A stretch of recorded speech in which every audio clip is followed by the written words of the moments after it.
What's really good, people? Welcome back. Axtuo is back at me. How you doing? Hope you're doing great.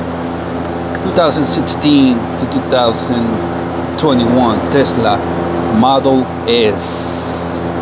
Alright. How to change the battery in your key fob. I don't know if your key's gonna come with this though, but it might just look like this. All you do is right here. Okay, here, like that. Push it up, push it out. There's the battery. It takes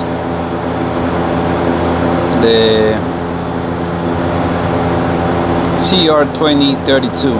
All right, just come here, right, comes out.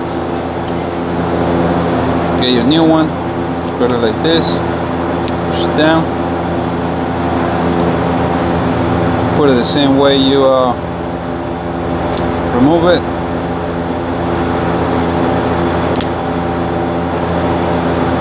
Whoops, and that's it. Alright, how to change the battery in your Tesla key fob Tesla Model S between 2016 and 2021. Alright, hope you like this video, hope you enjoy. Don't forget to subscribe to the channel, join, get your membership, like, share, and your feedback put in the comment box. Alright, holla at your boy Axtuo, Burum. Yeah, I'm out there.